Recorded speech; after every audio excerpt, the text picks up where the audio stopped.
If you are parked here at the Hale Koa, you can validate your parking ticket right outside, available at the table.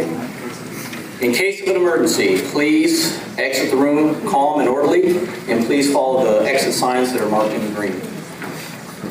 For your awareness, this session is being video recorded. This footage will be shared on the Laurel for broadcast at a later date. Lastly, I'd ask you, if you have any cell phones or electronic devices with you, please put them on silent or vibrate at this time. With me on stage to my right is Major General Charlie Flynn, who is the Commanding General of the 25th Infantry Division at Schofield Barracks, and who also serves as the Commander, U.S. Army Hawaii. And to his right are two individuals from the Department of the Army headquarters at the Pentagon. Mr. John McLaurin, Deputy Director for the Department of the Army Force Management Office. Also with the Force Management Office tonight is Colonel Tom O'Donoghue. Thank you for traveling here to Hawaii to hear us, and from our Hawaiian leaders and our community participants. At this time, I'd like to call on Kahu Kaleo Patterson to provide a traditional blessing on our session. Sir.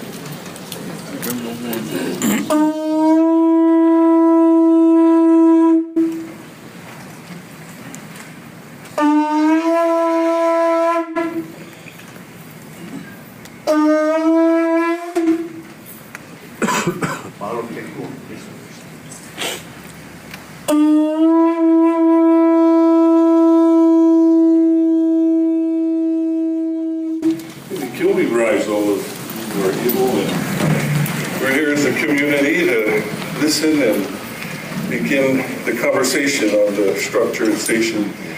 And let's pray together. Let us pray.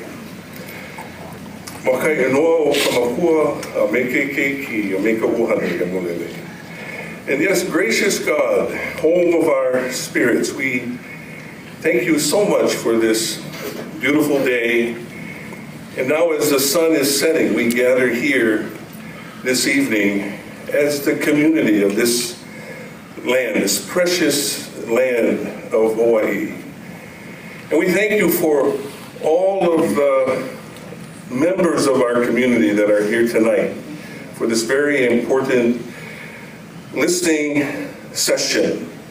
And we ask that you come and be with us and give us clear minds and pure hearts to listen as clearly as we can, but then also to respond in the ways that are important to us. And we just thank you for this opportunity, again, to be together and to envision the future that we have here. And so we pray for all your mercies, all your blessings, and the new beginning that we desire.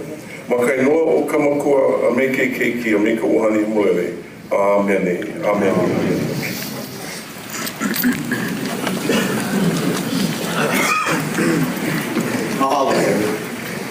Ladies and gentlemen, at this time I'd like General Flynn to welcome us and provide remarks on the purpose of this community listening session. General Flynn, sir.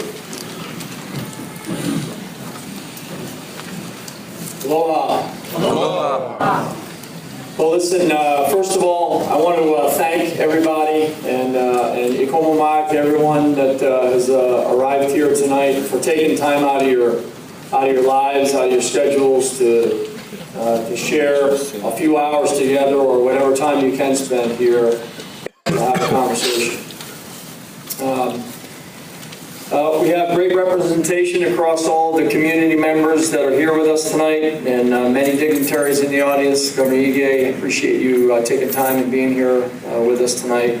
I won't attempt to name all of the various dignitaries that are here tonight because it'll lead up a little bit of time, and I probably regrettably missed some of those who are in attendance that I simply can't see throughout the room. But I do want to sincerely thank each of you and everyone here tonight for this exceptional turnout. And we hope to have the same thing tomorrow night up at Leilua High School with many of you and from another group of folks across the island. But most importantly, I just want to express to everybody tonight that This is really a session for you and for us to listen to your word. As many of you know, due to federal budget cuts, the Army is currently reducing its active duty force from a wartime peak of 567,000 in 2010 to 490,000 soldiers by September 30th of this year. Due to additional budget cuts known as sequestration, beginning this October, the Army may face further reductions of at least another 40,000 and possibly another 30,000 beyond that. So as you might imagine, this is going to necessitate significant realignment to the Army's structure so that it can continue to best meet our nation's critical defense needs. Every Army installation has the potential to be reduced. So in the event that sequestration is not averted, in the worst case scenario, it could possibly mean a reduction of 19,800 soldiers and Army civilian employees and approximately 30,000 Army family members living in Hawaii. As a result of these looming decisions, the Department of the Army headquarters is conducting community listening sessions such as this one tonight and at 30 installations similar to Schofield Barracks after. And those are other locations where they could face larger cuts. These sessions began in November and thus far have been held in 10 installations to include Fort Campbell, Fort Stewart, and Joint Base Lewis McChord, just to name a few. The sessions will continue through March of this year for the remainder of the 30 installations. In fact, Mr. McLaurin has been to a couple of those installations, so he's been a few other rounds in some other locations important to the Army. It's important to note that while there could be impacts at as many of the 30 installations, Army installations under review, nothing has been decided by Army or political leadership at this time, and it's expected to be mid-2015 before any decisions are finally announced. The Army's been part of the fabric of Hawaii for over 116 years, and it's as important today as it's ever been. If we look at the Pacific region, it's comprised of 36 nations covering more than half the globe, and it contains 7 of the world's 10 largest armies. The Pacific region contains 3 of the largest economies and 6 of the most populous nations in the world. The Army conducts in excess of 200 engagements each year with the 34 partnered countries throughout the Pacific. And in 2012, the United States renewed its commitment to the region when President Obama signed the Defense Strategic Guidance, directing national rebalance towards the Pacific, special emphasis on preserving peace, stability, and working as partners in this dynamic and challenging region. Together with our sister services here in Hawaii, the Army's been able to strengthen Pacific partnerships and alliances that will prevent future conflicts and protect national economic interests. Since 9/11, Hawaii soldiers have played a vital role in homeland defense for Hawaii, Alaska, Guam, and America Samoa, as well in support of operations with our allies throughout the region. The Army is the largest military service in Hawaii with over 22,500 active duty soldiers, which comprises 44% of all the active military forces based in the state. We're proud of our contributions to Hawaii, both past and present, and our soldiers and families who are also contributing members of the Hawaiian communities. As I mentioned earlier, this is your meeting.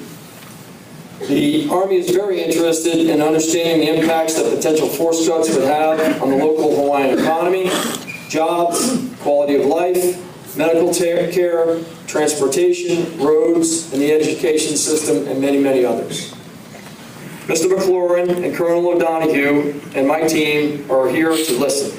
We're going to listen intently to everything you have to say, and remember, they're taking your comments back to the Pentagon to ensure that what you say here tonight is taken into consideration by decision makers. So if you have noteworthy points or unique items that set this community and state apart from others, I would strongly encourage you to make those comments here tonight. I only ask that you follow our guidelines, and Colonel Faulkner will cover those in a few minutes, but the 2 basic rules would be, let's remain respectful of one another's position, and we're here to listen and not have a question and answer session. So in closing, I'd just like to say thank you very much once again for all the support that you've offered. As I said earlier, for taking time out of your schedules to be here and share this moment with us and share this this session so we can hear from the community and from the leaders within the community and from many of you who care about the state of the Army and the state of Hawaii. Thank you very much, and Tim, I'll turn it back over to you.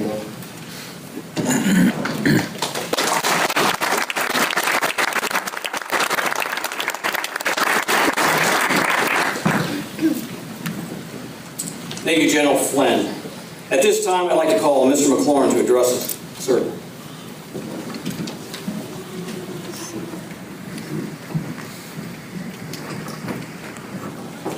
Well, aloha. Aloha. Yeah. I am particularly pleased to be here tonight with you because I have a strong affection for Hawaii, having been here multiple times, both in uniform and as a civilian. I appreciate all that Hawaii has to offer, not only to the general population, but also to the national security of the United States of America. I'm here to collect on behalf of the Secretary of the Army and the Chief of Staff of the Army your comments. When we started these listening sessions, it actually started in 2013 with that first programmatic environmental assessment. The Secretary was concerned that members of the community at large of those locations that potentially could be affected had an opportunity to actually speak to someone about their concerns. We have continued that process now with the supplemental PEA, which covers many more troops and covers many more locations. I look forward to hearing those comments and to taking them back. I will personally be responsible for communicating those concerns and comments back to the Chief and to the Secretary. It is my office that will be putting those packages together and responsible for actually speaking with them. So you will definitely have a voice. That said,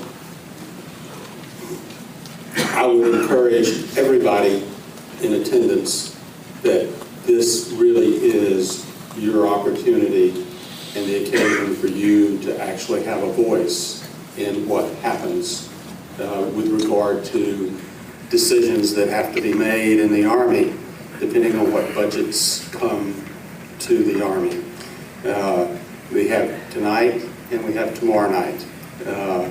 Please feel free to communicate with us. We appreciate the fact that you're here. We appreciate the fact that you have allowed us to come here into your communities and listen to your comments. So thank you again. Look forward to hearing from you.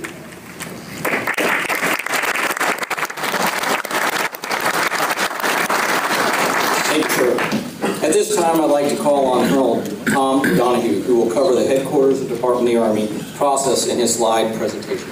Tom.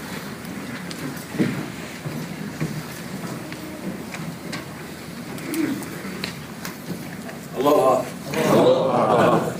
And thank you very much, everybody, for coming here. It's always humbling, and it's particularly humbling seeing people taking time out of their day to come to this session. And I personally greatly appreciate that. I'd like to thank you for that.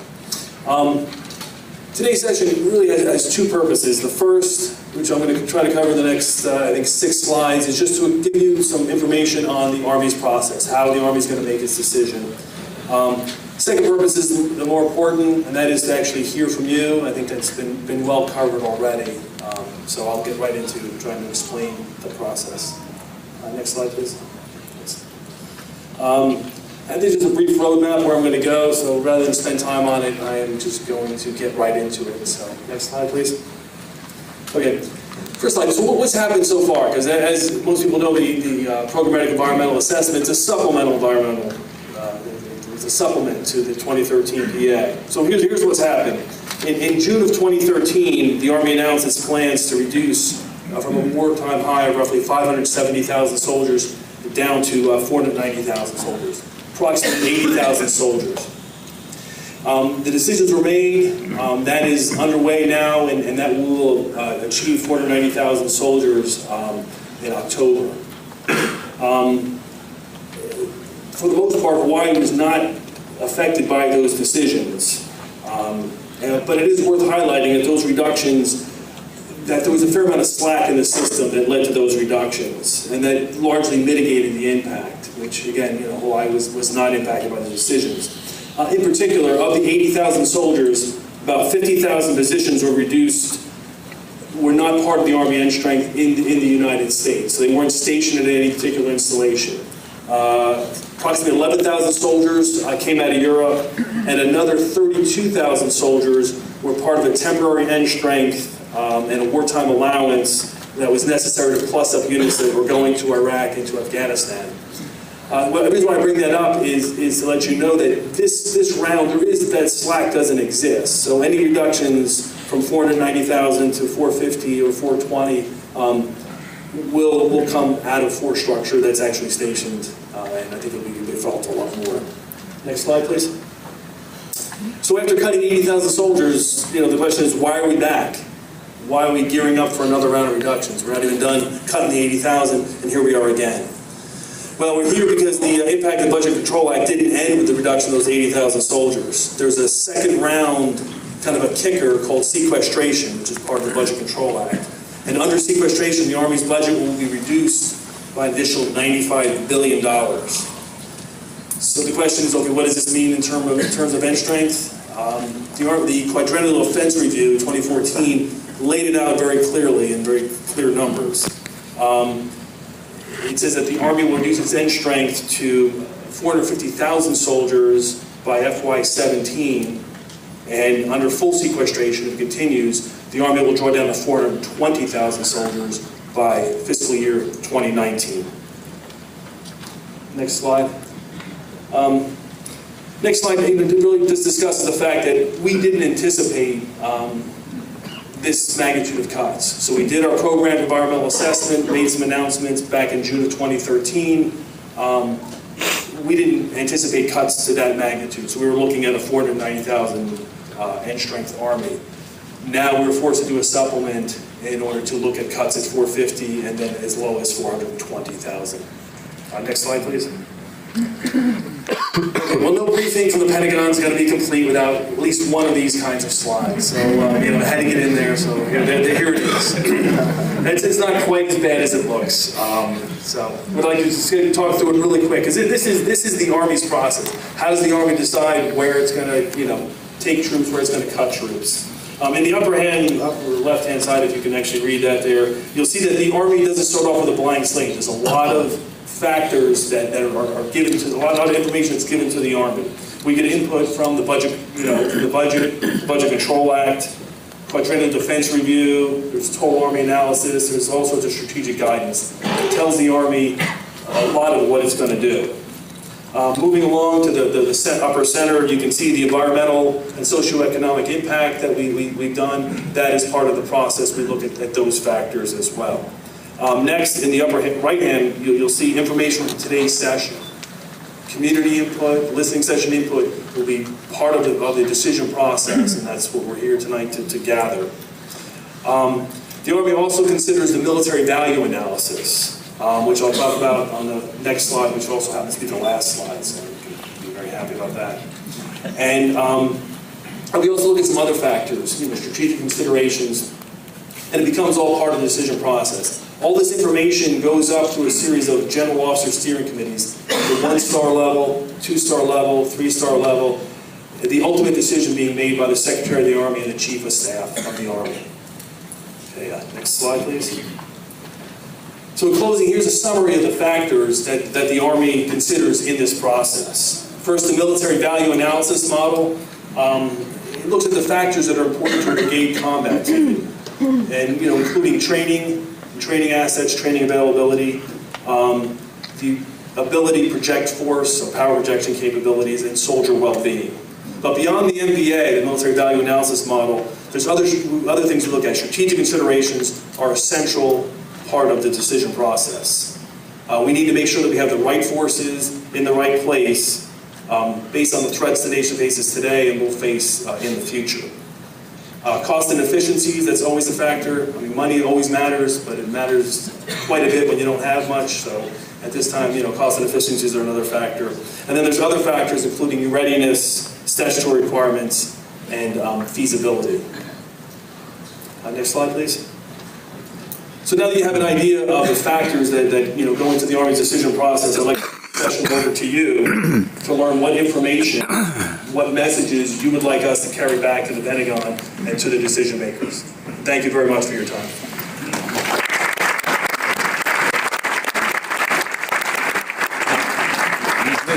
Now we'll begin hearing from our elected officials who are here tonight. And we will also have video messages from our congressional delegation who are unable to attend due to commitments in Washington, D.C. Our first elected official is the Honorable David Ige, Governor of the state of Hawaii.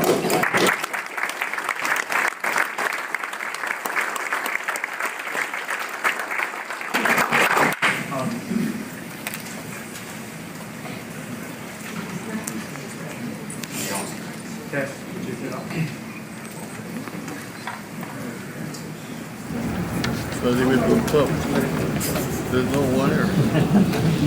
Like this.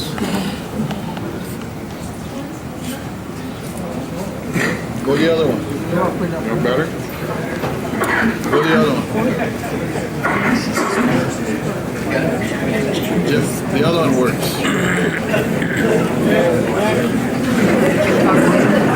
Let's check that out first. That's why you were first. Thank you very much, Mr. McLaren and the rest of the listening team. We really do appreciate the U.S. Army deciding to come to Hawaii so that you can hear the voices from our communities. We really do applaud that effort in order to give the most affected communities the opportunity to really share with you the concerns that we have. It is an honor to be here on behalf of the people of Hawaii. The U.S. Army has become such an integral part of our communities, going back from before statehood all the way through the current day. There are soldiers have become such an integrated part of our communities, from education to businesses. It really affects each and every part of our community.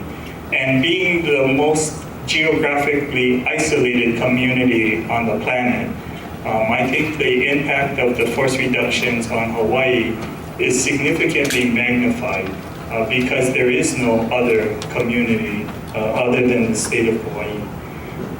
I do have a proclamation here declaring January 27th and 28th as Save Hawaii's Heroes Day that we executed with Lieutenant Governor Tsutsui. Just as an expression of our concern and our commitment to be, for the state of Hawaii to be a strong partner with the U.S. Army in hopes of expressing our commitment. I cannot tell you what a difference on a young child's face when a soldier shows up in uniform to read to our children as part of our literacy program. Most importantly, your Army forces have engaged in partnership with our public school system all throughout the community, and it clearly makes a big difference. Beyond that, I would just like to share a personal story with you. When I graduated as an electrical engineer from the University of Hawaii, I did have many job offers. Most of them were on the mainland. I had one job offer from a local company to do work on Ford Island for Commander 3rd Fleet. The military presence, the U.S. Army presence in Hawaii is more than just the women and soldiers who serve the Army. There is significant impact throughout our community, giving our young people and many others the opportunities of a lifetime to pursue careers in building their families and future here in our islands. And I just wanted to express that to you personally. The proclamation does talk about the statistical impact of the reduction in terms of our business and your business impact in the islands that I would like to share and offer for you to the record. I do want to again close by thanking you for spending time here. We do know that you will learn a lot from our community about the impact that the U.S. Army has here in Hawaii. So thank you very much for this opportunity.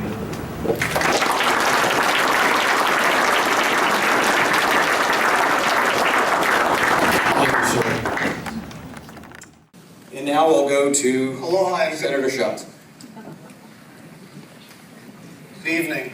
My duties in the Senate prevented me from being with you to deliver these remarks in person tonight, but I welcome the opportunity to provide this testimony as the Army considers decisions affecting the future of the force here in Hawaii. I am strongly opposed to the cuts to the United States Army garrison Hawaii. Hawaii is the last place the Army should consider cutting soldiers in light of America's commitment to rebalance to the Asia Pacific. There is bipartisan consensus that this rebalance is right for our country. If resourced correctly, the Army can play a strategic role, with Hawaii as the foundation for its engagement in the region. After U.S. Army Korea, Hawaii is home to the Army's most forward soldiers, capable of responding to crises in a fraction of the time compared to those in Washington and California. Our tropical environment is the perfect training location to prepare the Army for the Asia Pacific, making soldiers here more ready for this region than forces based on the mainland. And our mountain and desert training areas ensure that these soldiers are prepared to deploy anywhere in the world. The Army faces hard choices as it shrinks to 450,000 soldiers after more than a decade of open-ended war. And Congress is making these choices harder as it continues to threaten sequestration that could force the Army to shrink even further. Congress must remove the threat of these arbitrary, across-the-board spending cuts so that Army leaders can improve their planning and avoid these strategically unwise decisions. Today's world increasingly demands that the military be prepared to operate as a joint force, and there are few places that are better suited for training to operate together than Hawaii. When soldiers on Oahu deploy for training exercise in the region, they often do so with the support of the Air Force. Marines train alongside the Army at Schofield Barracks and at the Pohakuloa training area on the Big Island. All of this helps to develop the discipline that makes it easier to work together in the real world. To support the Army in Hawaii, community leaders have worked closely with the garrison to accommodate its training requirements. These relationships took decades to develop and have not been without tension on contentious issues, particularly over the use of historically, culturally, and environmentally sensitive land for training. But these relationships have matured into a close partnership that has helped to ensure that training is in balance with local needs, like at the Pohakuloa training area, where there is now a staff dedicated to preserving and protecting endangered plants and Native Hawaiian cultural resources. The Army cannot allow the budget to drive its strategy in this critically important region. The people of Hawaii and the soldiers here have always worked together to support our national defense, and will continue to do so. Mahalo.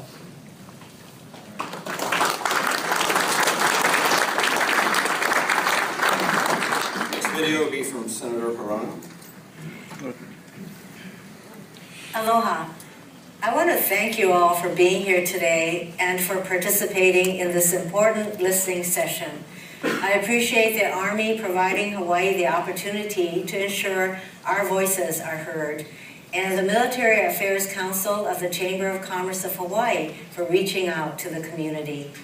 I also want to thank the men and women of our armed forces and their families who serve our nation so honorably.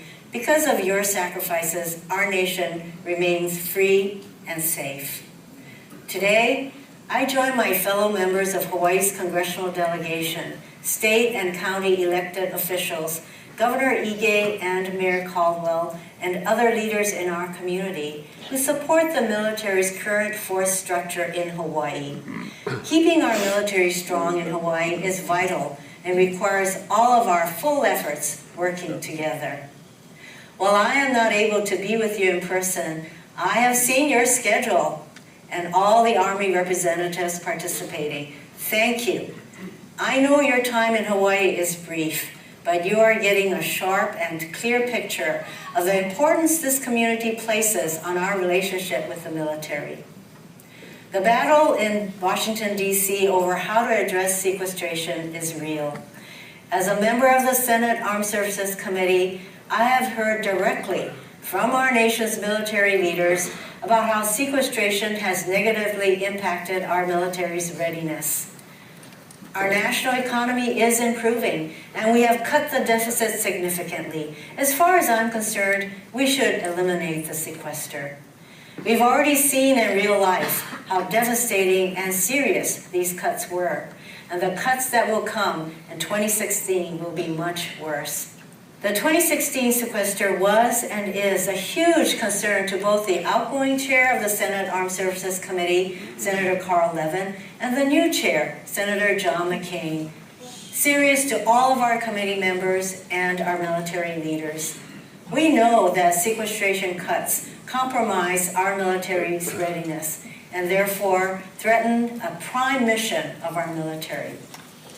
I want you to know that I am working with my colleagues in the Senate Armed Services Committee to curtail these cuts before they do further damage, including the negative impact on the rebalance to the Asia-Pacific.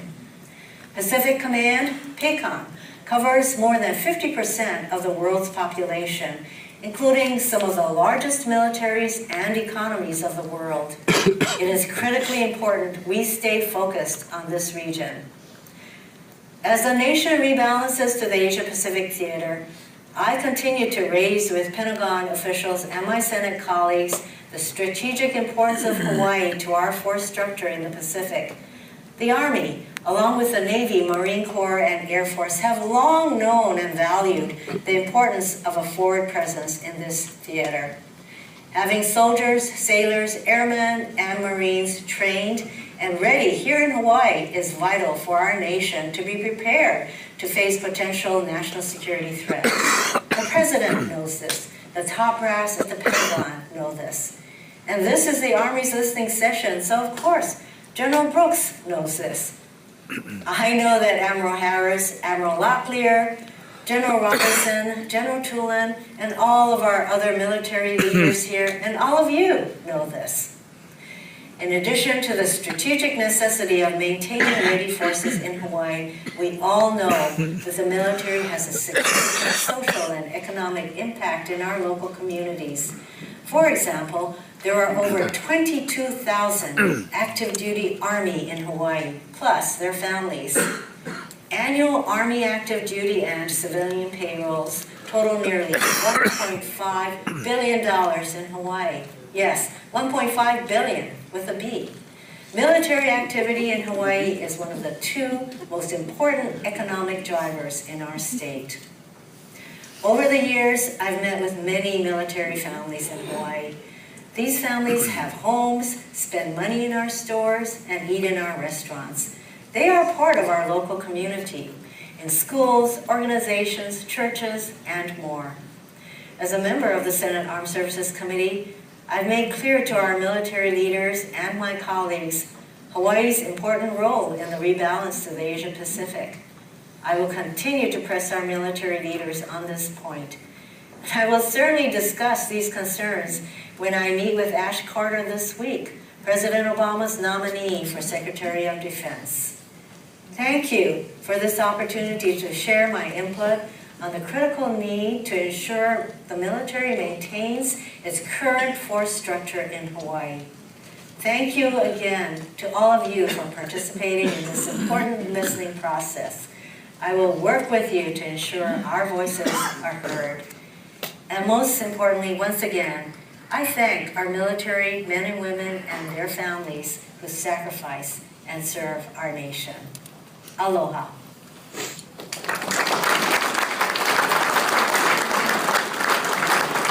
Next is Congresswoman Gabbard. Aloha and mahalo to all of you for attending today's public listening session regarding the potential downsizing at Schofield Barracks and Fort Shafter. As you know, the issue before us today is a very serious one. These two military installations are critical, not only for Hawaii's economy, but to the national military strategic posture of the United States. Importantly, the Army's presence in Hawaii has always been rooted in the significance of Hawaii's geographic location. Nowhere else in the world is it so clear that our economic and national security interests are deeply impacted by potential threats arising in the Asia-Pacific region. The United States Army's mission, executed from Hawaii's geographically strategic location, forms the backbone of the U.S. strategy in the Asia-Pacific region. However, we are presented with difficult choices, largely as a result of the Budget Control Act of 2011. In my opinion, these blunt, across-the-board sequester cuts, which provide no flexibility, are not good policy, and we're seeing exactly why here today. The worst-case scenario that's facing us is the removal of 19,800 service members and civilians from Hawaii. That's 3,800 from Fort Shafter and 16,000 from Schofield Barracks, and an associated 30,000 family members. The estimated impact of this removal would be a decrease of 5% of Honolulu's population and a $1.35 billion hit to Hawaii's economy. Such drastic action would create a ripple effect for defense and military spending in our state, which makes up 18% of our economy.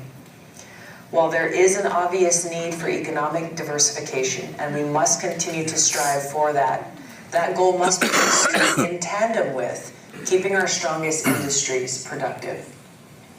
A loss of this magnitude would also mean crippling impacts to the unique and indispensable assets available to Pacific Command for regional security and stability. The loss of Army forces stationed in Hawaii would fundamentally undermine current efforts to build a sustainable U.S. military presence in the Asia-Pacific region, and it would limit our ability to build relationships proactively with partner countries, to build those friendships which really promote stability in the region. This forum here today is how you make your voices heard. No matter what side of this debate you fall on, I appreciate that you took the time to come out today because your attendance is an exercise of civic duty and is essential for all of us. The questions surrounding the potential downsizing are significant to our community. I wish I could be with you there today as you discuss an important part of our state's future with so much at stake. I'm listening to your concerns about the implications of these potential cuts at Schofield and at Fort Shafter, and I encourage you to contact me personally with any further questions or concerns that you may have. Aloha, and I wish you a productive listening session today.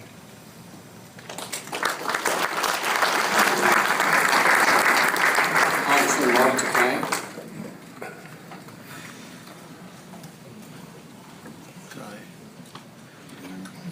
Aloha, this is Congressman Mark Takai speaking to you from Washington, D.C. I apologize for not being able to attend in person, as I know how important these listening sessions are for the community. As your newest member of Congress, I'm already putting aside the partisan gridlock that has plagued Congress for too long and getting right to work.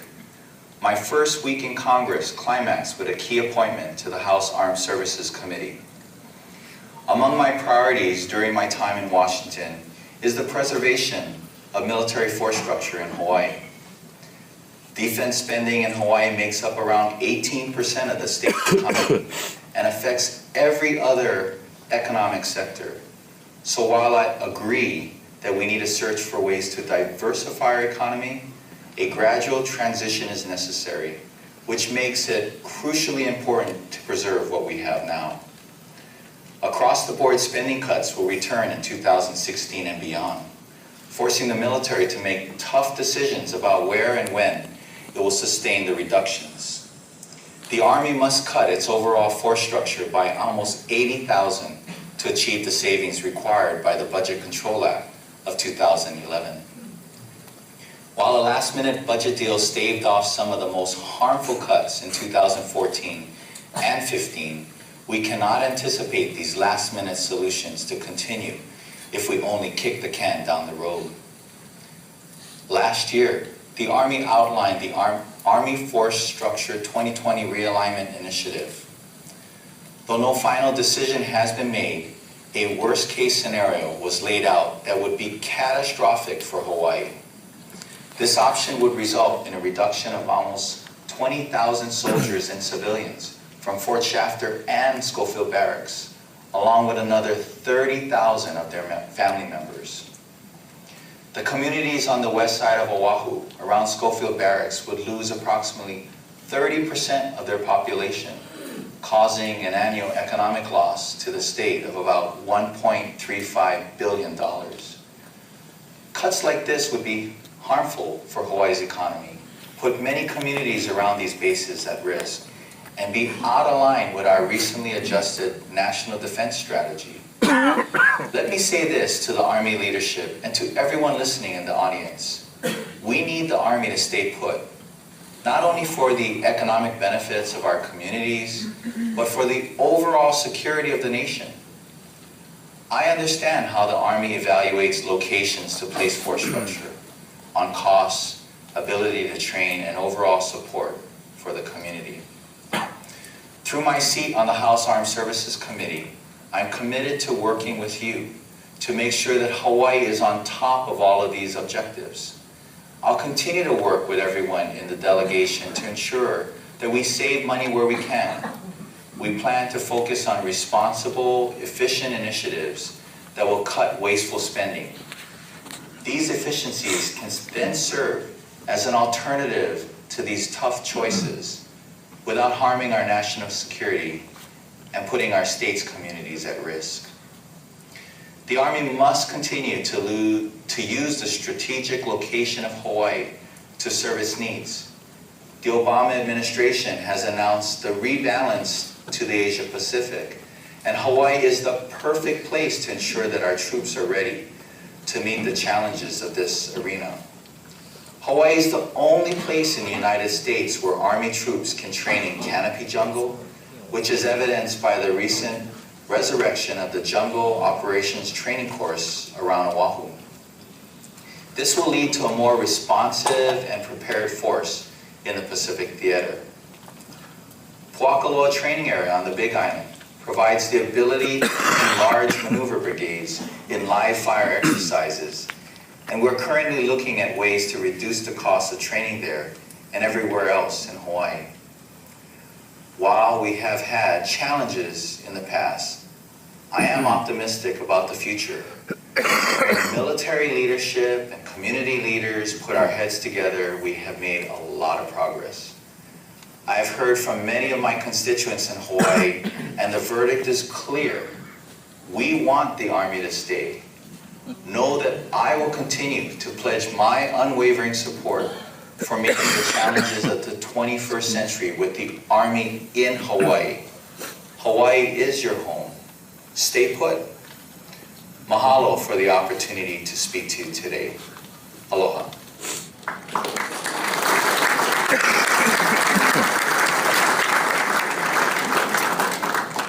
Our next elected official, the Honorable Herb Caldwell, Mayor of the City and County of Honolulu.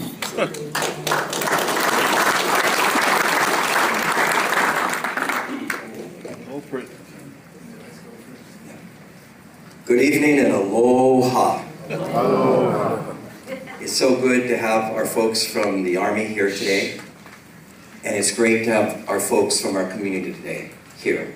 So many people came into Waikiki. Not an easy place to get into, not an easy place to get out of, and you came here because you care and you love our community. No matter where you stand on the issue, I want to thank all of you for showing that you do care and you love this place. I wanted to tell you a story. You've heard a lot about the impact of any cutbacks on our bases at both Schofield and Fort Shafter. But I wanted to tell you about making a lei. I brought a lei with me.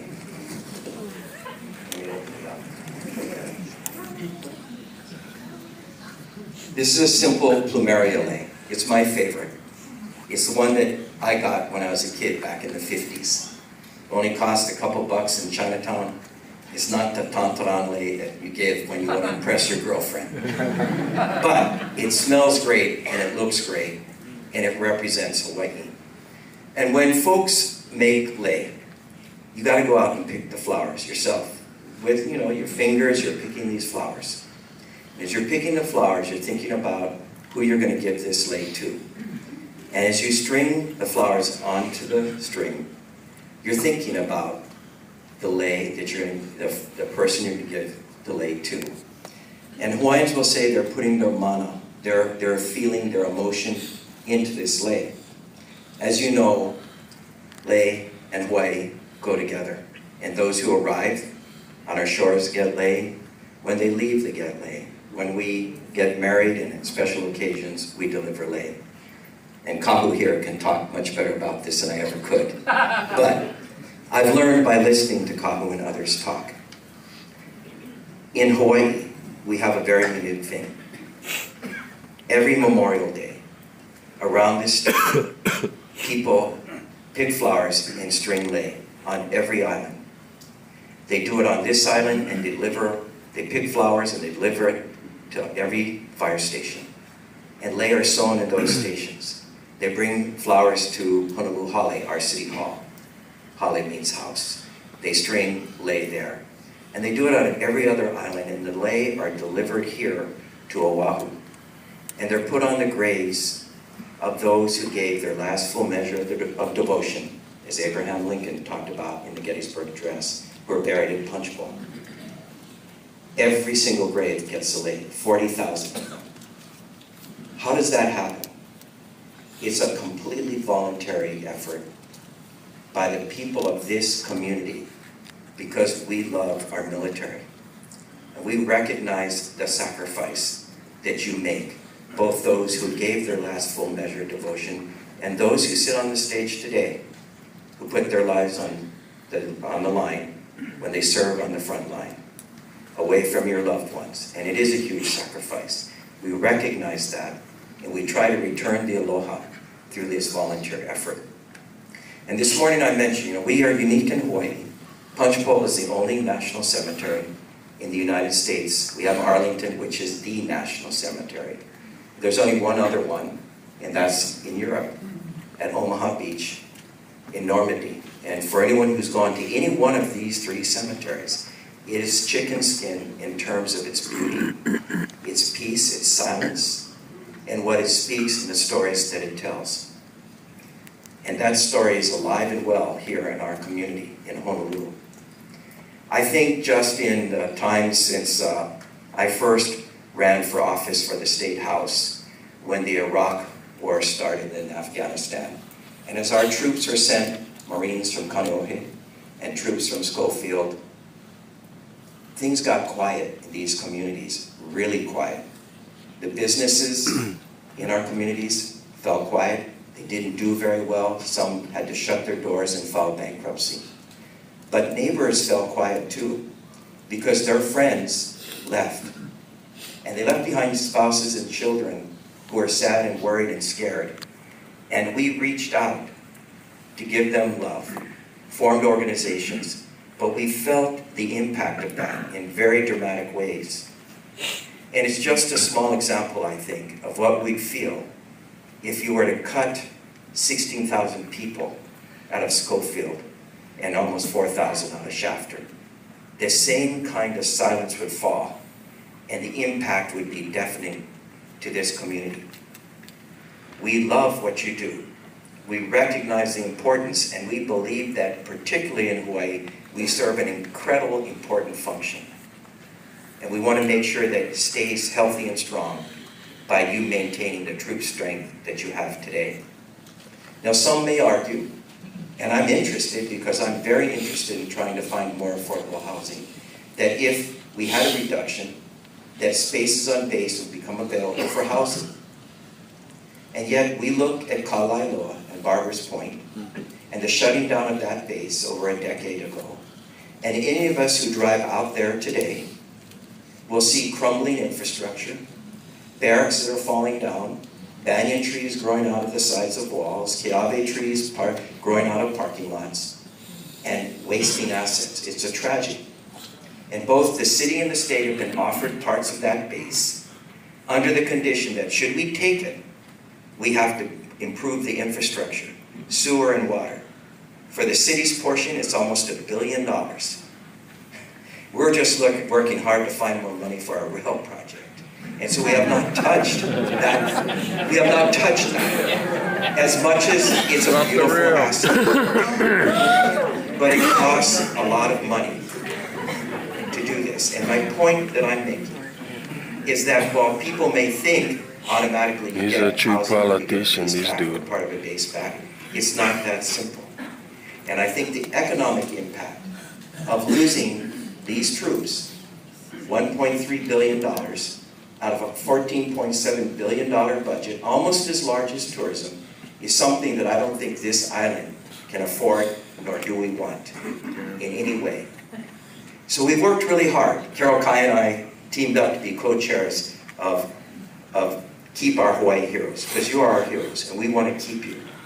We worked really hard because some of the folks on the mainland also had petition drives and did pretty well. But we worked during the holidays when most people are out there partying, celebrating, opening Christmas presents, going to New Year's parties. Folks in this room went all over this island and around this state gathering signatures. And we have here today 41,056 signatures and climbing that we want to deliver to you.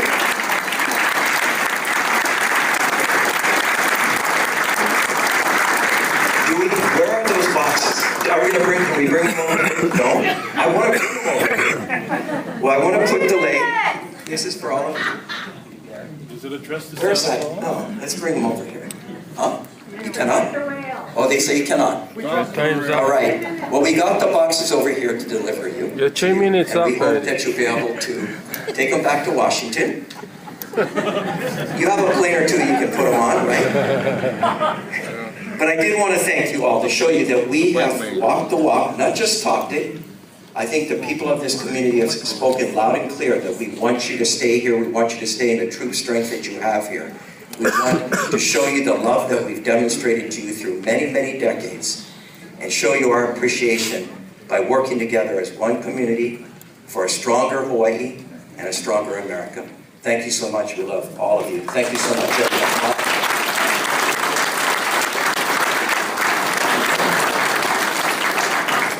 Next is the Honorable Will Aspero, Vice President of the Hawaii Senate. Sir. Public safety.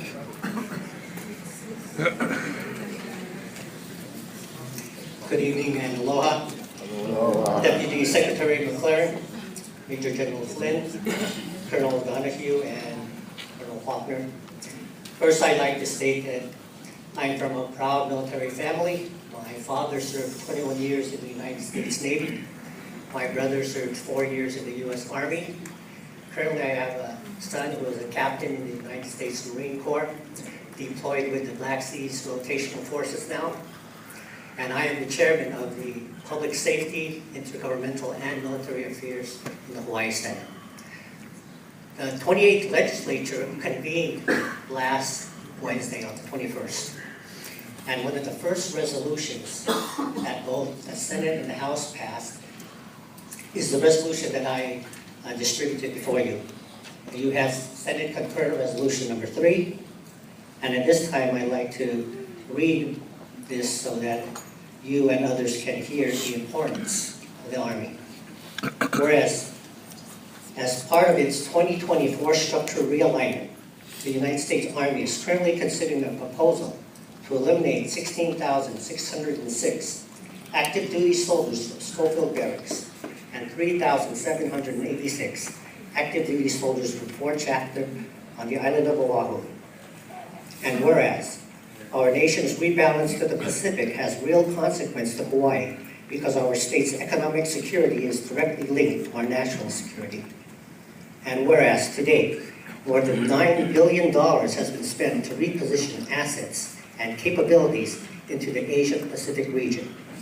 And whereas, the United States military has signed a defense cooperation agreement with the Philippines placed 2 additional U.S. Navy destroyers in and deployed tilt-rotor Osprey aircraft and Global Hawk drones to Japan, and the Marine Corps is recruiting troops in Australia as plans move forward to relocate Marines from Okinawa, Japan to Guam and then Hawaii.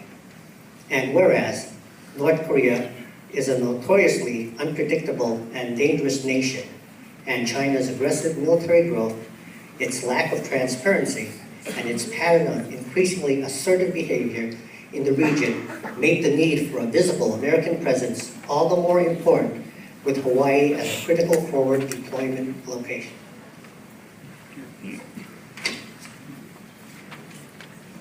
And whereas the United States Pacific Pathways Plan to strengthen capabilities and assets in the Pacific region is an integral part of our national defense strategy. And whereas a reduction in Hawaii-based troops will undermine the priority placed on a strong boots-on-the-ground presence in the Pacific region. And whereas the number of active duty soldiers and civilians on Oahu will be reduced by at least 19,800 due to the proposed force reduction, which will result in a reduction of approximately 30,000 civilian family members. And whereas the force reduction would reduce Oahu's total population by 5% and will affect and reduce by 38% the populations of the communities surrounding Schofield Barracks, including Mililani, Waialawa, Wailua, and Kunia. And whereas such a population loss will severely impact the local construction, retail and real estate industries, and professional, scientific, and technical services by an estimated loss of 20,000 jobs. And whereas the total economic impact of the proposed force reduction will greatly hurt Hawaii's economy due to an estimated payroll loss of $1.5 billion, a loss of $400 million in military construction funding, and an estimated loss of $9,200,000 in general excise tax revenues. And whereas the proposed reduction will adversely affect the population, economy, and schools of Central Oahu and Honolulu communities as a whole, now therefore be it resolved by the 28th legislature, and the legislature strongly opposes the United States Army's 2020 force reduction realignment proposal as it affects Schofield Barracks and Fort Shafter located on the island of Oahu. The leaders of the Pentagon and President Barack Obama often speak of the Asia-Pacific pivot and the need for a strong military in our global situation. Obviously, with this pivot, Hawaii is an integral part of our nation's defense. And unless we plan on maybe battling Canada and Mexico, in the event there is a sequestration, and in the worst case scenario, the presence of our military in Hawaii should be exempt, and we should not be a part of any sequestration. It's obvious that with this forward deployment, we are the closest to the potential hotspots that will impact our world. And we ask you to consider all of the testimonies tonight and consider the importance of our nation's security. Thank you and aloha.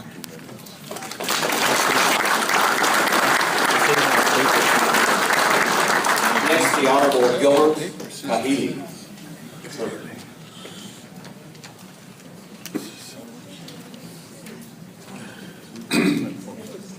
Aloha, Major General Flynn, and General 25th Infantry Division, Mr. John McLaughlin, Colonel Thomas Donahue, and distinguished guests. I'm State Senator Gil Kahele, and I represent District 1 on Hawaii Island, Hilo, the city by the bay. I'm here to testify in support of the U.S. Army's continued presence in Hawaii. I served 4 years in the United States Marine Corps. In 2000, I retired after 37 years as a civilian employee, Department of Defense, with 25 years at Puakaloa training area in the Public Works Division. Partnerships with the military is essential, not just for the immediate jobs that the military's presence in Hawaii creates, but also because it is essential to the state's workforce development strategy moving forward. Military installations require a wide range of technical and construction skill sets and serve as a consistent customer base to ensure that we retain highly skilled workers in state. The military also supports Hawaii's efforts to be at the forefront of emerging technologies and innovation. We are serious about continuing to provide our children with jobs and remain committed to mitigating the brain drain, quote unquote, that we need a strong military presence in Hawaii. Proposed cuts to personnel at Schofield and Shafter would have a dramatic impact, not only on our economy, but on future employment and training opportunities for Hawaii's residents. Hawaii has traditionally been and continued to be a strategic location through which our troops surge during crisis. The state of Hawaii has limited workforce reserves to support these surges, and the proposed downsizing could critically diminish the state's ability to respond in such situations. On Hawaii Island, the emerging partnerships between Oahu and educational institutions and businesses is creating opportunities for cutting-edge aviation and unmanned systems programs to be developed for which there are no other viable locations in the Pacific arena. Hawaii has the Army's largest natural resource program to protect environmental and cultural resources and protects more than 100 threatened and endangered species. As witnessed recently during natural disasters in the Philippines, Haiyan, and in our islands, Hurricane Isel in Puna, and the lava flows, the military is a critical part of our disaster response infrastructure. Humanitarian and disaster relief capacity in Hawaii is critical in the most disaster-prone region of the world. There are a multitude of reasons why Hawaii's troops should not be downsized. Given my focus on workforce development, I wanted to highlight the importance of continuing to grow the established and future partnerships that support jobs, innovation, and emerging technologies that benefit the U.S. Army and the state of Hawaii.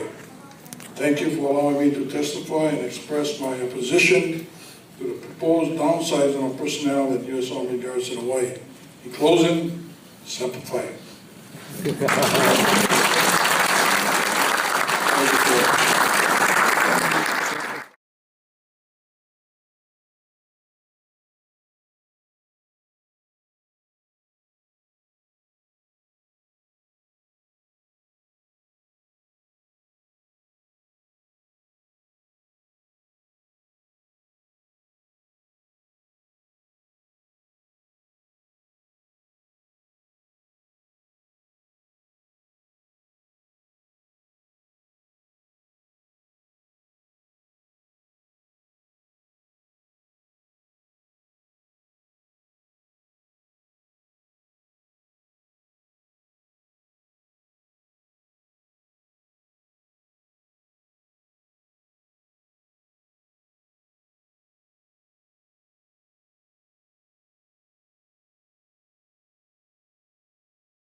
Next, I'd like to have the Honorable Glenn Lakai.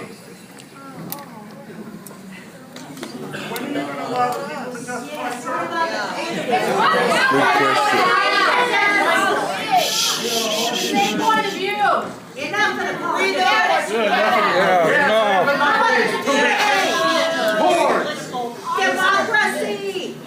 Ma'am, everyone. Not just the politicians. We're tired of these We're sick of it.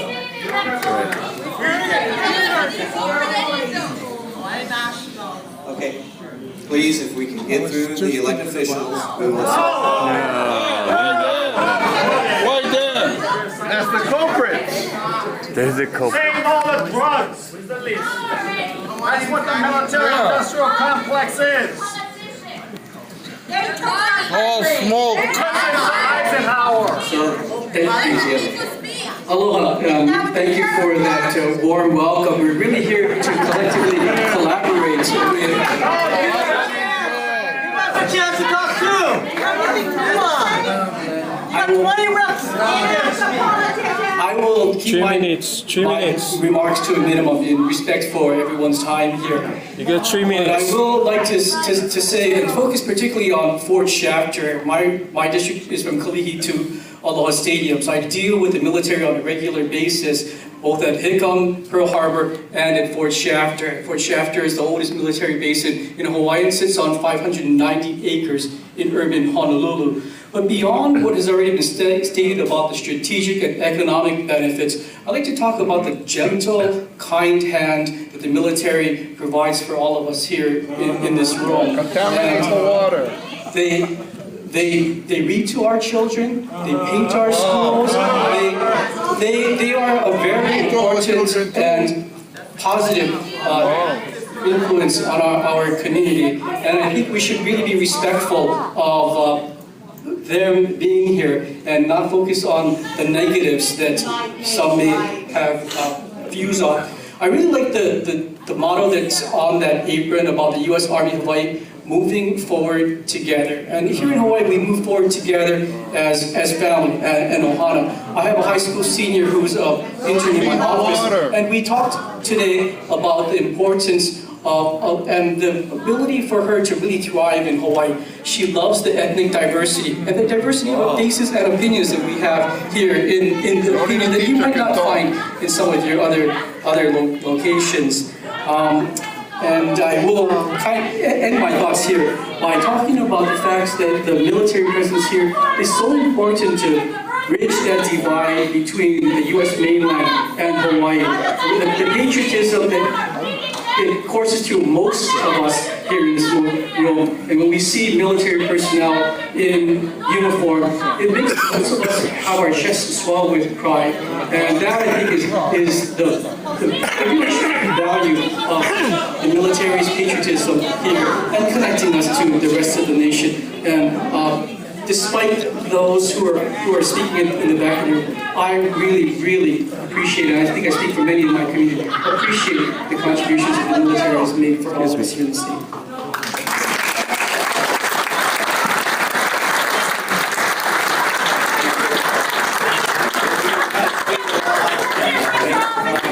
People demanding to speak. Somebody who wasn't elected say something. She has kingdom rights. She has kingdom rights.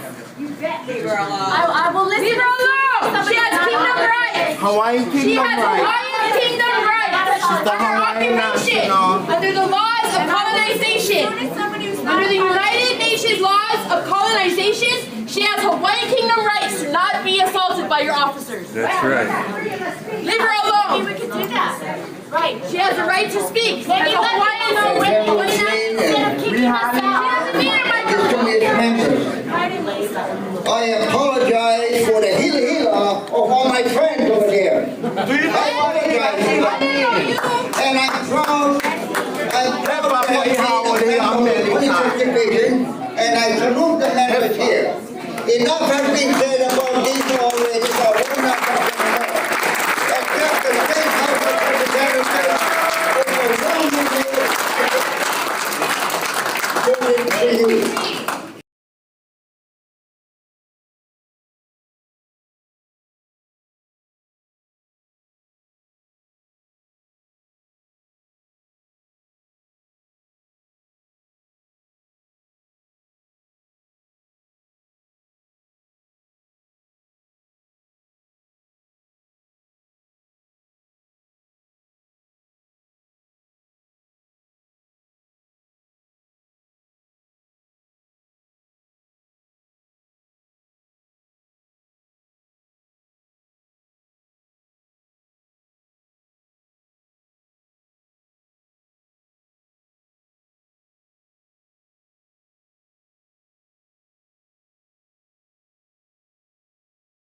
So please consider what the majority wants, not the loud minority. Thank you very much.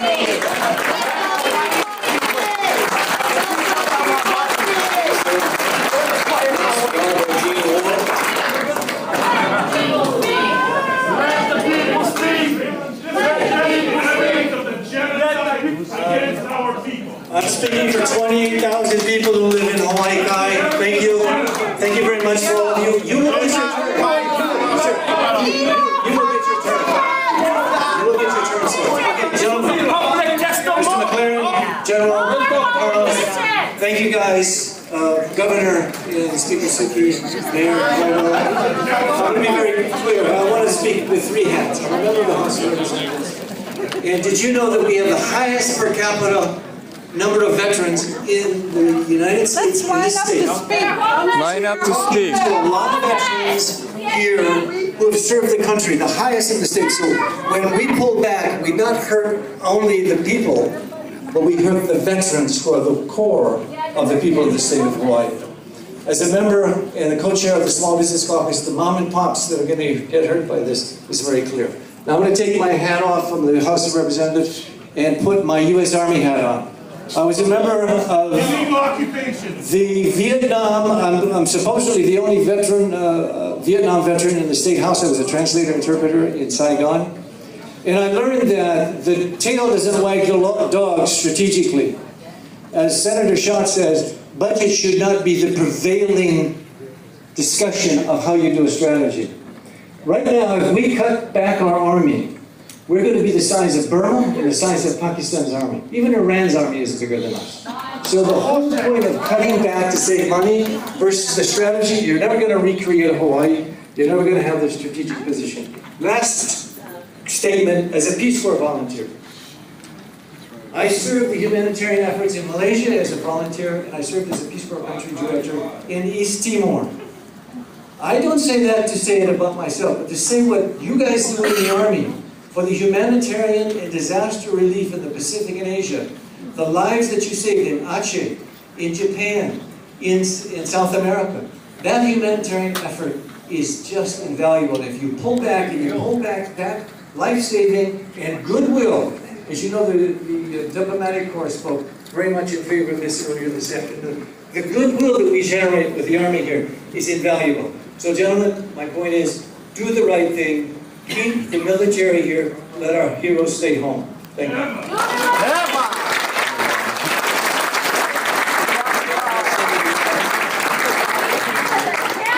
I'm here to ask that the people be allowed to speak. We are Yes. politicians.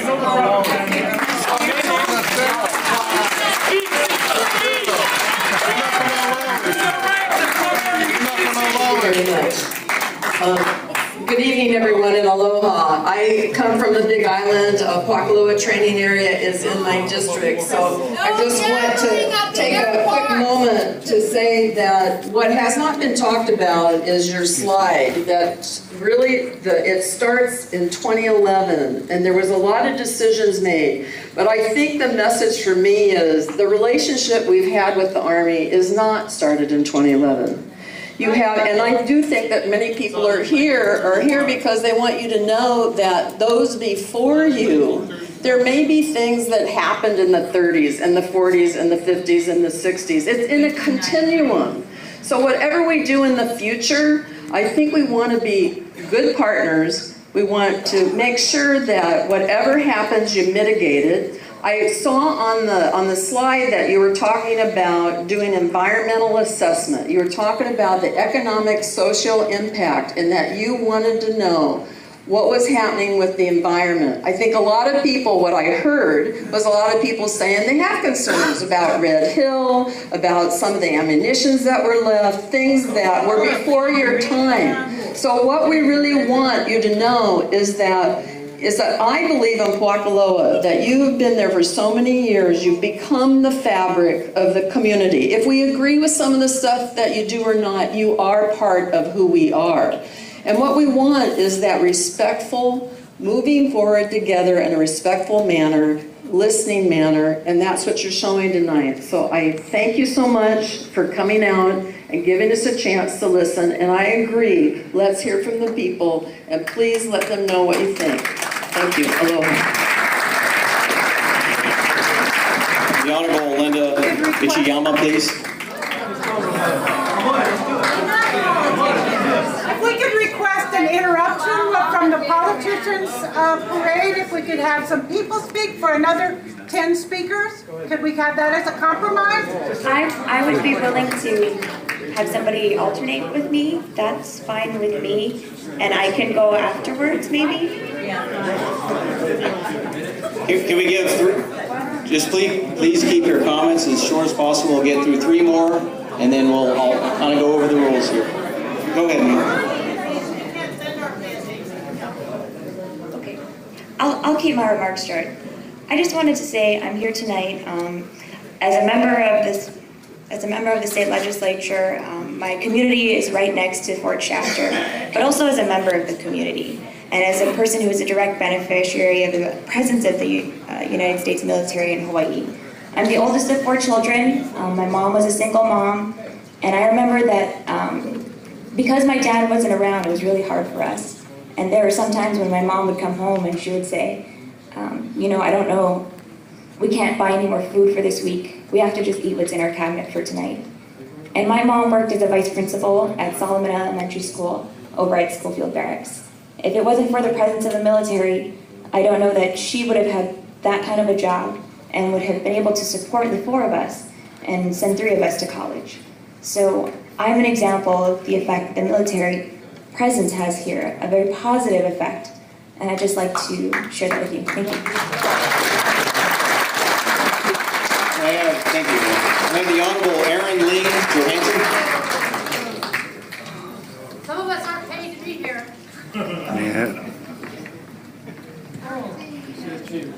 Thank you so much for being here, and I'll be very brief. I represent Fort Shafter and many of the affected communities immediately around the Fort Shafter and Pearl Harbor area.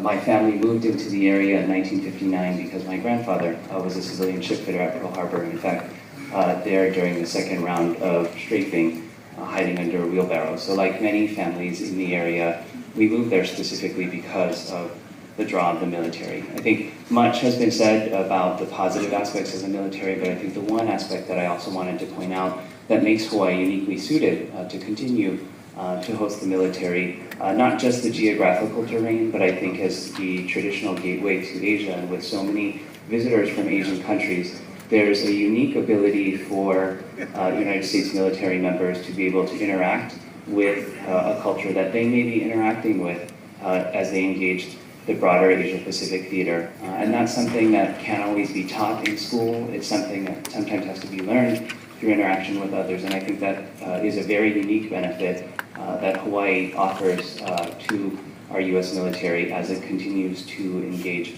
the Asia-Pacific theater. Thank you again. Brigadier General Joe Logan, Adjutant General, Hawaii National Guard. I'm your last speaker. Governor, Mayor, thank you. As the Adjutant General, I represent those of you in the community that are National Guardsmen, whether you're Hawaii Army or Air National Guardsmen. We are here to support all of you, to take care of you in a disaster. And we rely on our military, the 25th Division, the U.S. Pacific Command, and the Pacific Air Forces to keep us trained in our warfighting skills, which is our federal mission. But our state mission, more so, is to take care of all of you in a disaster. But we transition those skills in the military from our active counterparts to our civilian and law enforcement, our teachers, our community members, our business leaders, to help support all of you in a disaster. So that's what we're here. I beg your pardon, sir. I'm not a disaster. You are the disaster. We are here to help you in a disaster. And that's what we bring to you. So I just say to all of you, it's without them, we couldn't do what we do. And we're here to support all of you. So thank you very much.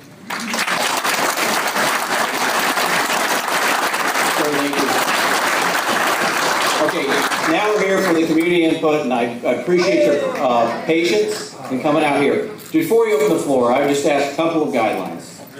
Show aloha, Be kukua, okay? Please, as we go through all the speakers, let them be heard, because this is important for everyone here from the headquarters department of the Army team to listen to everyone, and everyone's view is important. It's not a question and answer session, but we're here to listen to you and take your comments, and we'll bring those back to Washington, D.C.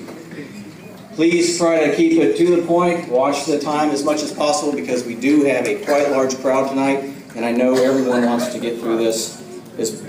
The other piece is, if you've already spoken, please allow others to speak. Again, we have a lot of folks that want to go. Sir, I'll start with you right here. Hello, It's on, sir. Hello, that means good evening to everyone in this room. If you don't know what that means, that is Hawaii. I am Ku Mo'oli.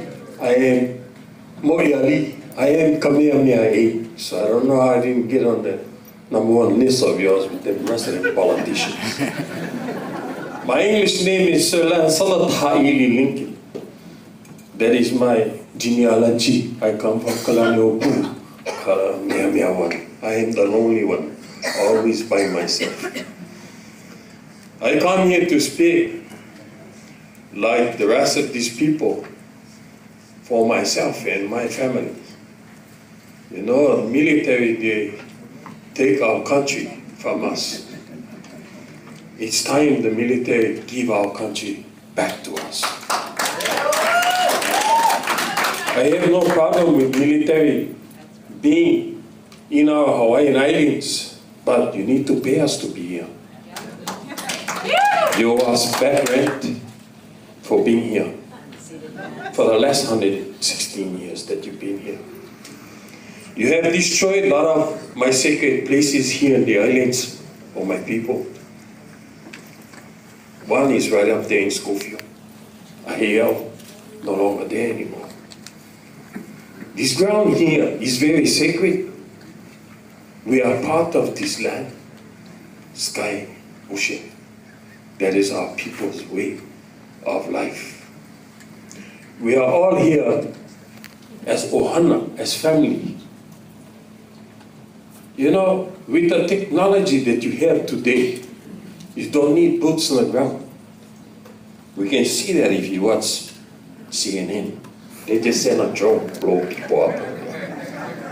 So you don't need now. You don't need boots on the ground. You don't need military men anymore. You can use machine like they do. When you go to the airport, you don't need to go see ticket person anymore. Just go to machine. See, military doing the same thing. They're using machines to kill. My people, we are not about killing. We are about aloha, which means love. All people, not just our people, but every other race that has made our land their home, including the military. We treat all with respect. That's all we want, is the same respect, please. Yes, we may lose a lot of money in the budget, but it's okay, we will survive. We Hawaiians are survivors. We raise our own fish in our lois. We grow taro. In our local ia, we raise fish. Now all these foreigners saying it was their idea. Please. Our people been doing this before you even got here. A friend of mine from Washington State told me, Hawaiian, you need to come to my state. I said, why? He said, because some brown people taught my people how to make canoes. You know who those brown people were? Hello? We had our own navy before you people had a navy. Only mistake Kamehameha did was he never keep that navy going. Now we need to have you people help us form our own military to protect ourselves from you. Not the Asians. See the Asians sitting right there? They all live here. Why we gotta be afraid of them? they live with us. Thank you very much. Aloha, aloha, Thank you for your comments. Please, next mic, please. Thank you. Hello? Aloha, my name is Kaniela. I just wanted to say thank you for being here, to the Army, also everyone from the community on both sides who came out. I'd like to remind my fellow Hawaiians that of the value of ha'a, that if we're raised Hawaiian, that there's a time and place for anger, and there's a time and place for respect. First off, I wanted to talk about the history of Hawaii and the plantation history of Hawaii. It's a plantation history that has brought me here today. Our economy, from sandalwood to whaling to sugar to pineapple and now to military. We have often seen economic sunsets, but our people has always gotten together and seen new economies, new industries pop up every time. We have recovered and we will recover after the demilitarization of Hawaii.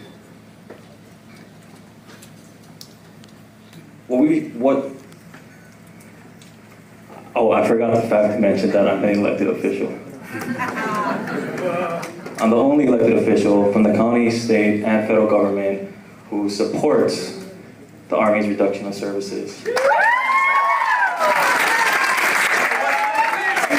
And the reason why is because when I ran for office, when I was 22 years old, it was because I promised to focus on the long term, on the bigger picture, not just what's most convenient for the next election. And so long as we're economically dependent on the military, the threat of leaving, the threat of you folks leaving us will always be imminent. 5 years from now, 10 years from now, my children are going to probably have to be going through the same battle 20, 30 years from now. And that's the last thing I want.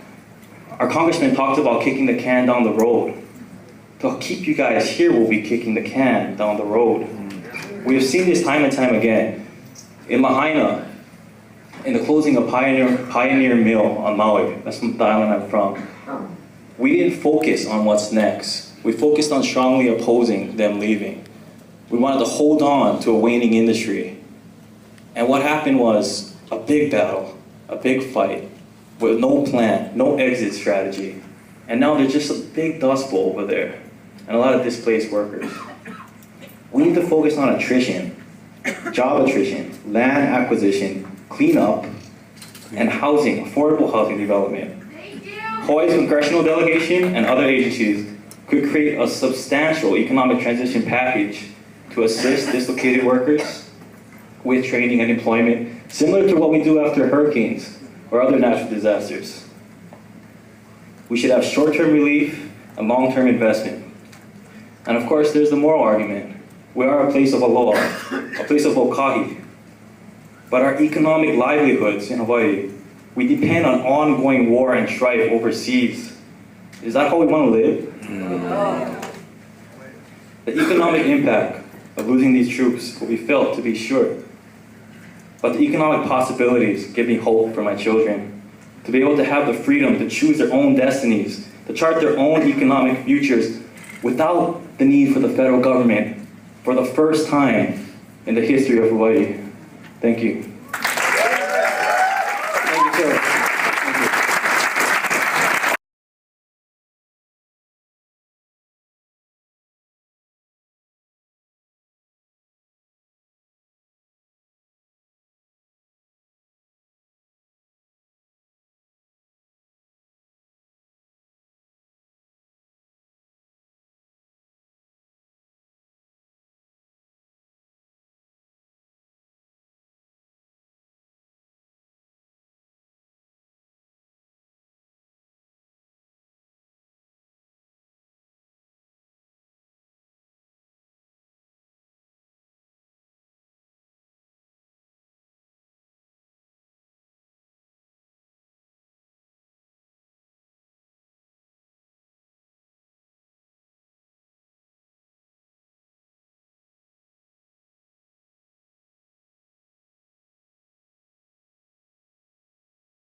Ano ai aloha. My name is Moani Kiala Akaka. I'm from the Big Island of Hawaii.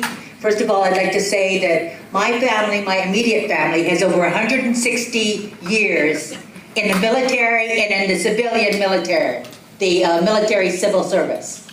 So, and my son-in-law was a helicopter pilot from the National Guard, regular National Guard. He was there every day as a helicopter pilot, a Black Hawk pilot.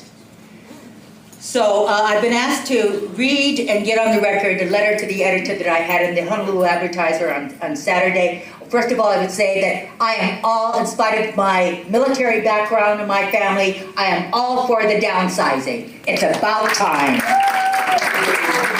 Cut the military on the Big Island too. I applaud the formation of the Oahu Council for Army Downsizing. Many on Hawaii Island feel Pohakaloa should follow suit. The Chamber of Commerce of Hawaii chooses to ignore President D. Eisenhower's warning concerning an unbridled military-industrial complex. 1/4 of Oahu and 1/8 of Hawaii Island are under the control of military. These lands are some of the most desirable on earth and deserve a more nobler use than training for war, death, and destruction. We desperately need to divert our economy away from relying on the military, which has proven to be an irresponsible steward, all you politicians. The State Department of Land and Natural Resources is being sued for allowing the military to degrade and desecrate Pohakaloa on my island. It has a constitutional duty to protect our natural resources and health. The United Nations Working Committee for Indigenous Peoples states that the military should not be desecrating our historic sites. You know, enough is enough. It's about time we practice more diplomacy instead of war, and more. For the sake of our future generations, our educational system is going down the tubes because of all the money that's being spent on the military. And another thing, whatever happened to those billions of dollars they were carting away on with wheelbarrows over in Iraq? You know, we're saying enough is enough. And I'm saying this as someone whose family has been part of this military-industrial complex. My brothers were at Mare Island, they were apprentices, they were journeymen. One of my brothers even was working on a nuclear ship, unfortunately. But I believe in peace, and we're saying that enough is enough, and that the Chamber of Commerce should not be promoting with petitions telling people, sign up and get 17 of your friends to sign up too. Mahalo for listening, and take that back to Washington. Thank you, man.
Sir, please. Thank you. I do think you did a very poor job of organizing this. It's not conducive to listening when you have all of one side present in the beginning, and I hope you do a better job in your future evenings. I do support the reduction of the military budget as a whole and reducing the military force here in specific. Other people tonight will talk a variety of issues, but I want to focus on the damage that the military has done, and the Army is in specific, to our land. And the damage is so extensive that it's not worth the price. That you folks need to clean up what you've done, and you need to leave and let us restore the land. What you've done on Kaho'olawe is really unforgivable. The idea of bombing the land that you did and then failing to really clean it up in any meaningful way is really a disgrace. And it's not just Kaho'olawe. At Makua, at Waikane, and what you're doing now at Pohakaloa, the military has a lease with the state, and it requires, there's a condition in the lease, that after every training exercise, you folks clean up all the unexploded ordnance. You're required to do that by the lease. And not only do you have to pick up all the military debris, all trash needs to be cleaned up. You're not complying with the terms of the lease at all. There's military debris scattered throughout the lands that you lease from the state, and that's wrong. And your plan is to leave it. You're not going to clean it up. You never clean it up properly. And that is a price we shouldn't have to pay. Given the environmental damage you have done, there is a need to reduce your force, because the fewer you have here, the less damage you will do. And I think we all have to be concerned about what's going on with our water supply and what's going on in Red Hill. There's far too less concern. There's far too little alarm at the pollution of our water supply by the military. And you guys need to clean that up and stop what you're doing, because this is our home. Thank you. Thank you, sir.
Next one, ma'am. Sorry, can you lower? Thank you. Sorry. It's okay. Aloha kako. My name is Sofia Ku'ule Rubio Estores. I'm 15 years old, and with me is my sister Sarah Malia Rubio Estores. She's 14 years old. We are in support of the Army's downsizing. As young keiki, we hope and pray for the eventual demilitarization of Hawaii. We look forward to the day that the Army's soldiers are transferred from Oahu and the precious land they occupy are returned to the people of Hawaii. This downsizing provides an opportunity for this to happen in our lifetime. If it does not occur during this unique opportunity, even our keiki will not be able to enjoy the return and use of these lands in central Oahu. We and other members of the community have collected signatures of Hawaii residents who support downsizing on Oahu. We had no budget, no celebrities, no politicians, nor any inappropriately used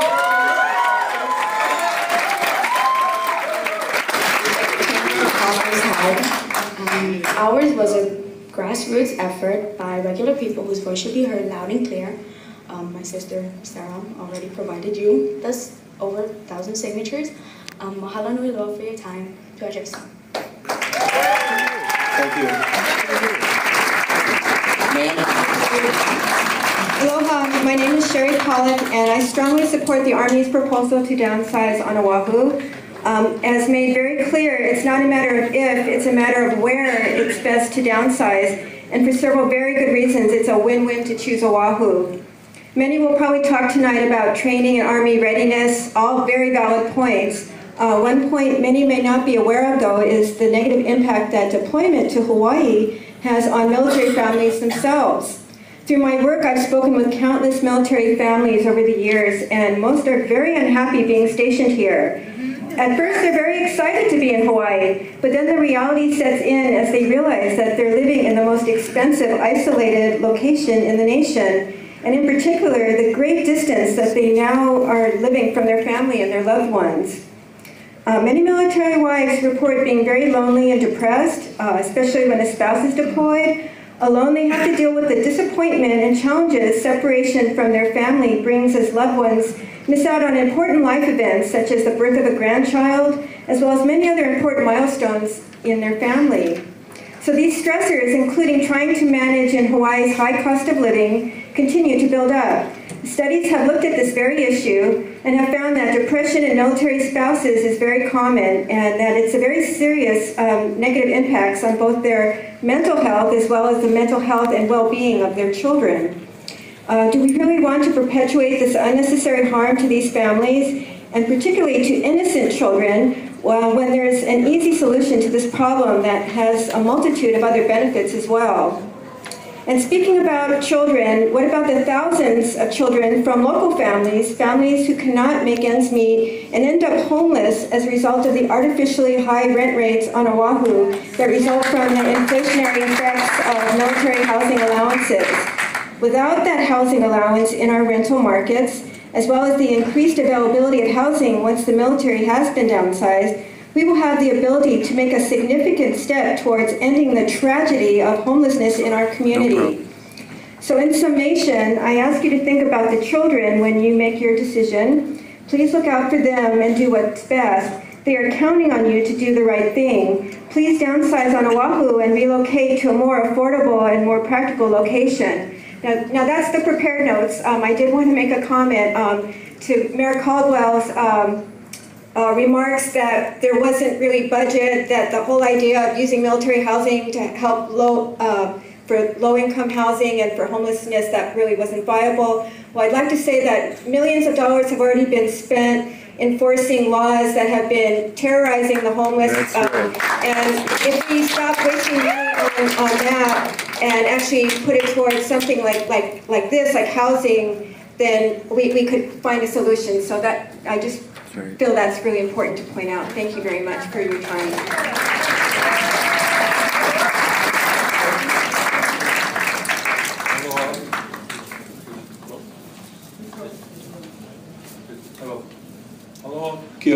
Aloha kia kua, aloha I kupuna, aloha na makua, aloha pupuna, aloha United States of America, and aloha the people of Hawaii. My name is Leighton Sale. I was born and raised in Hawaii, in front of Pearl Harbor. Blaisdell Park used to be our property. They condemned it to the wall. We had property from Mauna Loa Road to the shores of Pearl Harbor. The military took our home from our grandparents. They painted it military camouflage, and we still have the flagpole. My Turbin, 220 had to move to Punui until the military gave us back our property, and they gave it back damaged. The camouflage paint, the floors were destroyed. I'm a graduate of Kamehameha Schools, class of 1967. I applied for all the training I had in ROTC. I was an officer in ROTC for 4 years at Kamehameha. Then I applied for all the military academies because that was my goal. I applied for West Point, I applied for Annapolis, and I applied for Air Force Academy. They put me on the waiting list. I was fortunate, I got a scholarship, full scholarship from Calhoun MBA Marine Engineering School in Baltimore, Maryland. When I left Hawaii, I was scared. I'd never been to the United States of America, never. I lived in Baltimore, Maryland, when the times were tough. The war in Vietnam, the radicals, the Black Panthers was all going on. I'm like, wow, what kind of country is this? I was scared. I went to school on the East Coast. I finished up in 1971 as a U.S. Marine officer, third assistant engineer, any horsepower, any tonnage. I worked my way up to second engineer first, then chief engineer. Then Master Navigation Company had me get off the ships to run the Operation Honolulu, head of engineering. I spent my first time in Vietnam delivering 11,000 tons of ammunition. We used to pick it up in Port Chicago. We bring it down to Laurel. From there, we go to Okinawa and we wait. All live ammunition, Agent RH. Then from there, we go to Thailand, to Sadahill. We unload, and then they send us to Da Nang. We will unload the heavy stuff. And then from Da Nang, we go to Vung Tau and we wait. Then they send us up the river to Saigon, to the port they call Newport.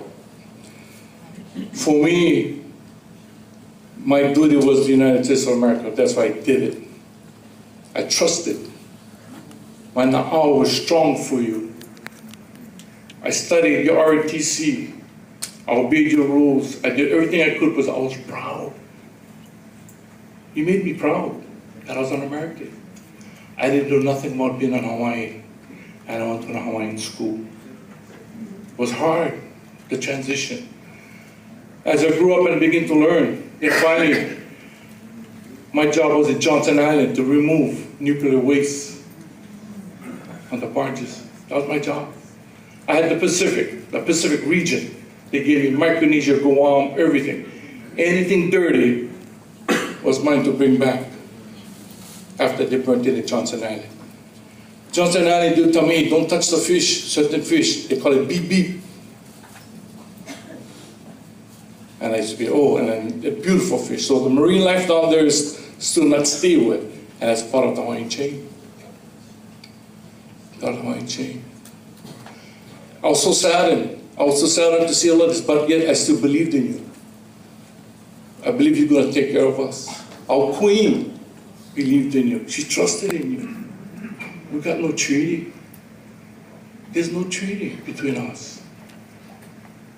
The missionaries came, they took our land, they changed our religion, they take away our language. That's war crimes.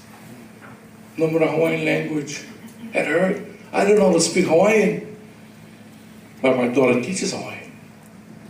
Because our generation, we lost it because of Western influence. We trusted you. Our queen trusted the United States of America to protect us, our land, our crown lands. You know what that hurts? And I lived it. I lived it when they took our land, our family land away. I never got it back, made it apart. Stuff like that hurt us. But we swallowed it. My parents said to swallow it. I said, Mom, that's not right. That's right, too late. So you see, our aloha is strong. Strong in our pu'uvai, in our mind, strong. Why can't you be strong with us and up front? There's no treaty. Be honest. You teach us in the schools and the religions teach us to be truthful. Your laws teach us to have justice. On your money, it says, in God we trust. This is what you put in us. And we believe you. When I was a kid, every time I got a $1, oh my gosh, in God we trust. And I put that down into the church box. For your religion was supposed to be supreme over my religion. So these are the facts that really you have to understand. We can talk about money, we can talk about, but we're not talking about the heart of Hawaiʻi. It seems you try to show us that you're trying your best to clean up the land. It's not happening. What about all the ordinance underwater at Koholave? It cannot be touched and scared to touch. There's a lot of ordinance out there that's still alive. That hurts. And in the homes, the thing is, you got these beautiful military homes for your people. That's Hawaiians, you got it. You first, we second. Our land, we pay taxes so you can stay here. What we get? So, I was thinking today I started to do my federal taxes and state taxes. I told myself, I've been paying taxes in the United States of America for 45 years. And I didn't delinquent once. Not once, even to the state, I didn't delinquent once. I was honest, I paid it on time to the full value.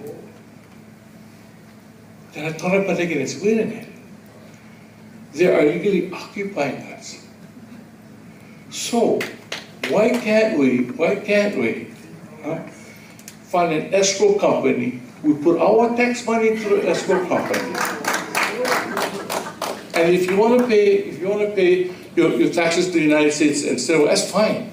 But those who want to make sure that the truth come out, we put our money to an escrow company. We go to court, international court, and we'll find the truth and justice. If you win, that's your money. If I win, I'll come back.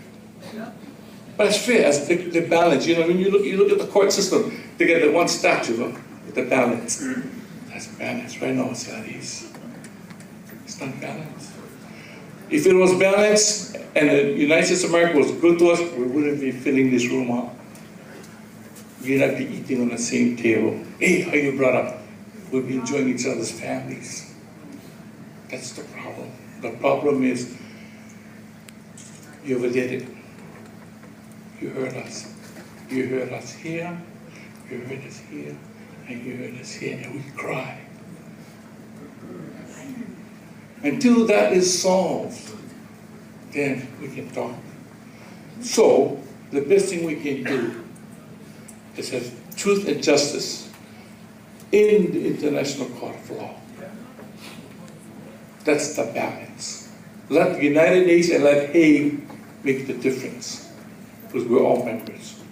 I thank all of you for allowing me to speak on behalf of our people. Thank you. Aloha. Thank you.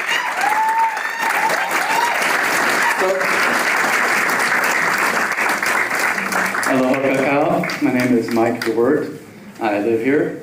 I live among you. I am a scientist who is working to get rid of landmines and unexploded ordnance and improvised explosive devices. I'm very proud of that work.